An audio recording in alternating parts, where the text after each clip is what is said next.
नमः शिवाय। स्वागत है आप सभी का आज की इस वीडियो में। बहुत से लोग मुझसे पूछते हैं कि कभी कभी हमसे जाने या अनजाने में कोई ना कोई बहुत बड़ा पाप हो गया है। अब हम सच्चे दिल से उसका प्रायश्चित करना चाहते हैं, तो हम उसका प्रायश्चित कैसे कर सकते हैं? आप ये बात समझ लीजिए कि अगर आपसे कोई भी पाप हो गया है और आपको सबसे पहले तो उस चीज का रियलाइजेशन है, अगर आप ये मन में रियलाइज करते हैं कि हाँ, मुझसे कभी ना कभी जाने अनजाने में अज्ञानता में कोई गलती हुई थी, पर अब मैं वो गलती कभी भी फिर से रिपीट नहीं करूंगा या नहीं करूंगी, तो 100% आप उस गलती को सुधार सकते हैं और उसका प्रायश्चित भी कर सकते हैं। फिर लोग मुझसे ये पूछते हैं कि अगर हम प्रायश्चित करना चाहें तो हम उसके लिए क्या करें? सबसे पहले, अगर आपने कोई ऐसी गलती की है जिसमें किसी का दिल दुखाया है या किसी के साथ कोई चीटिंग की है, तो आप उनसे माफी मांगिए। अगर आपने किसी के साथ पैसों को लेकर, कोई ऐसी चीज को लेकर चीटिंग की है जिसके लिए आपके मन में पूरा पूरा एहसास है कि हाँ, मुझसे ये चीज गलत हुई थी, तो अभी की अभी जाकर उसे वो चीज लौटा दीजिए, क्योंकि जो आपके हक का नहीं है उसे आपको कभी भी रखना नहीं चाहिए। और अगर इसके अलावा कोई ऐसी गलती है जिसके लिए सिर्फ और सिर्फ आप पश्चाताप ही कर सकते हैं, तो पश्चाताप कीजिए। पर एक चीज 100% फिर आपको गारंटी लेनी होगी कि आप कभी भी उस गलती को रिपीट नहीं करेंगे। और आपके मन में अगर फिर से वही थॉट्स चलते रहते हैं, आपने कोई ऐसा अनैतिक काम कर दिया है जिसके बारे में आप ये सोचते हैं कि आपसे उस टाइम गलती से हो गया था, पर फिर से उस चीज को ही दोहराने के बारे में आपके मन में थॉट्स आते हैं, तो आप ज्यादा से ज्यादा प्रभु भक्ति में लीन हो जाइए। जितना ज्यादा आप नाम जप करेंगे, जितना ज्यादा आप प्रभु की भक्ति करेंगे, उतना ही ज्यादा आपको लाभ मिलेगा, उतना ही ज्यादा आपका मन एक तो आपके कंट्रोल में रहेगा, एकाग्र रहेगा। एकाग्र रहकर आप उसे एक ही दिशा में बढ़ा सकते हैं।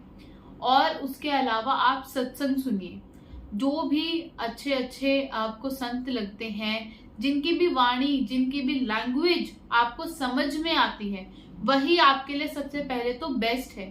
तो जो भी पर्सन आपको अपील करता है, आपके थॉट्स उससे मैच करते हैं, आपका वे ऑफ टॉकिंग उससे मैच करता है, तो आप उनकी वाणी सुनिए। और उनकी वाणी को सुनकर जो भी वो अच्छी बातें बताते हैं उसे फॉलो कीजिए। और ज्यादा से ज्यादा नाम में अपना ध्यान लगाइए, नाम जप कीजिए।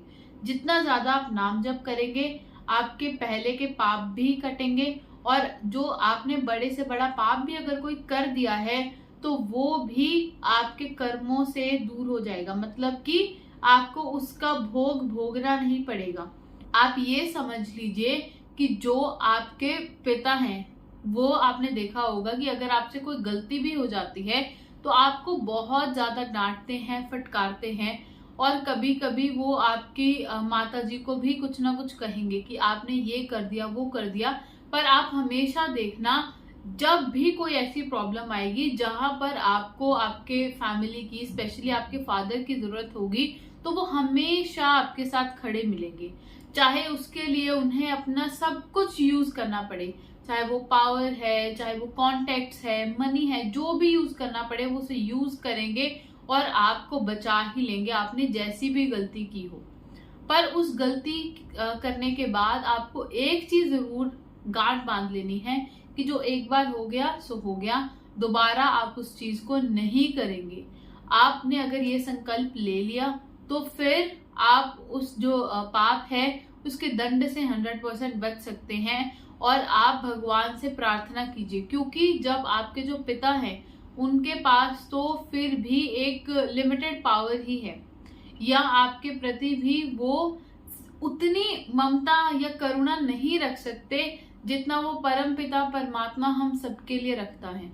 तो आप ये समझ लीजिए कि आपको भी उसी डायरेक्शन में आगे बढ़ना है और वो गलती को रिपीट किए बिना अपने आचरण को अच्छा रखना है, सत्कर्म करने हैं, और अपने माता पिता का आदर करना है, गुरुजनों का आदर करना है, और ऐसे वैसे कोई भी अगर आपके माइंड में थॉट्स डाल रहा है, आपकी संगति अगर आपको लग रहा है कि अच्छी नहीं है, उसकी वजह से आप ये सब चीजें सीख रहे हैं, तो उसी टाइम पर उस संगति से दूर हो जाइए।